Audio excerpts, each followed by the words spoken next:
भगवत प्रेमी श्रद्धालुओं, यह सुनीति सुरुचि उत्तानपाद कोई और नहीं है, हम और आप ही हैं। उत्तानपाद का मतलब क्या होता है? उपस्य यस्य स पाद स उत्तानपाद, जिसके पैर ऊपर के हों या जिसका पैर हमेशा धर्म के लिए ऊपर को उठा रहे, वही तो उत्तानपाद है।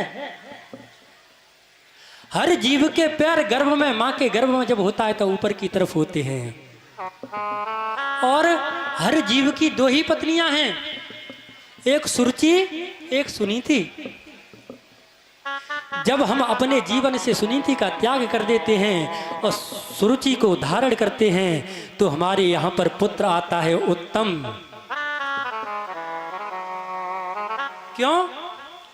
कि सुरुचि माने होता है मनमानी और सुनीति माने होता है बुद्धिमानी। और आजकल हम क्या करते हैं? सुनीति के साथ वेद शास्त्रों के नियम पर, धर्म के नियम पर, गुरुजनों के बताए रास्ते पर कोई नहीं चलना चाहता। चलना चाहते हैं तो सिर्फ अपनी मनमानी के रास्ते पर। और जब हम अपनी मनमानी करते हैं तो हमारे यहाँ उत्तम आता है और उत्तम को नष्ट होना पड़ता है। और जब हम सुनीति के रास्ते पर चलेंगे, जब हम बुद्धिमानी के साथ चलेंगे तो हमारे घर में भी ध्रुव आएगा। और भागवत की हर कथा हमें कोई ना कोई उपदेश देती है।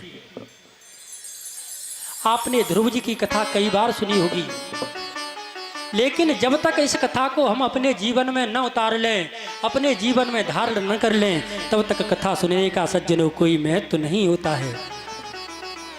ध्रुव जी की कथा में कुछ नहीं है कि वो जंगल को गए, उन्होंने तपस्या की, परमात्मा का दर्शन हुआ और परमात्मा का दर्शन होने के बाद में उन्होंने अपने राज्य के शासन को चलाया।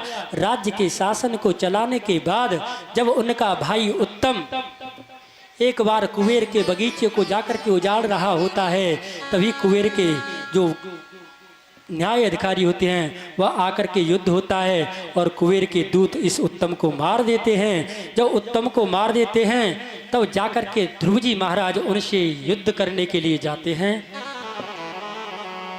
तो ध्रुव जी महाराज जब कुबेरों से युद्ध करने के लिए जाते हैं, तभी वहां पर कौन? मनु जी महाराज स्वयं आते हैं और उनको समझा के कहते हैं, बेटा यह तुम क्या कर रहे हो? आपने इतनी घोर तपस्या की और उस तपस्या के प्रभाव से परमात्मा को प्राप्त कर लिया, और परमात्मा को प्राप्त करने के बाद भी आप इतना अधमकार करते हो। और मनु जी महाराज कहते हैं, नायम मार्गो हि साधूनां ऋषिकेशानुवर्तिनां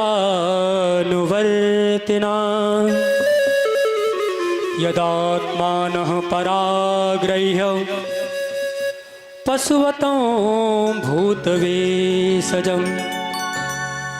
हे बेटा, यह मार्ग साधुओं का नहीं है, यह मार्ग परमात्मा के भक्तों का नहीं है, यह मार्ग संतों का नहीं है जिस मार्ग पर आप जा रहे हो। जब ध्रुव जी महाराज को मनु जी महाराज ने समझाया तो ध्रुव जी महाराज लौट करके आज अपने नगर में आते हैं। आज ध्रुव जी महाराज संध्या के समय बैठ करके परमात्मा का भजन कर रहे हैं, तभी वहां पर स्वर्ग से एक विमान आता है और ध्रुव जी महाराज से कहते हैं, भगवान चलिए।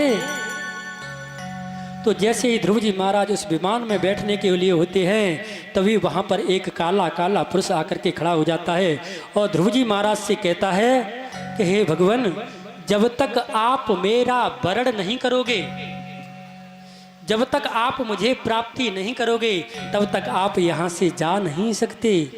और वह काला काला पुरुष कौन है? वह काला काला पुरुष है काल। वह काला काला पुरुष है मृत्यु देवता।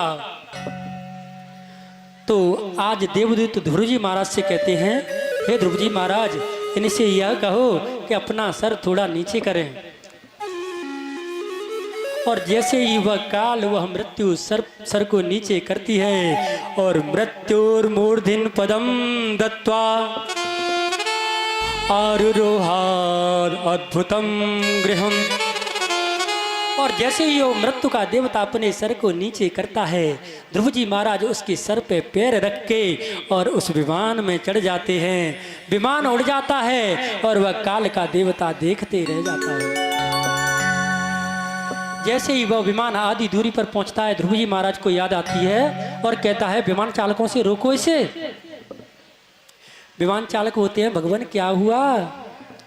तो ध्रुव जी महाराज कहते हैं जिस माता सुनीति की वजह से मुझे परमात्मा के परम पद की प्राप्ति हुई, वह माँ तो मेरी नीचे ही रह गई। तो देवदूत कहते हैं ध्रुव जी महाराज जरा ऊपर निगाह करके तो देखो, जिस कुल में तुम जैसा भक्त बालक पैदा हो गया, उसकी माँ की तो चलती क्या है, 21 पीढ़ियों का अपने आप ही उद्धार हो जाता है। त्रिशक्ति भी पिता पुत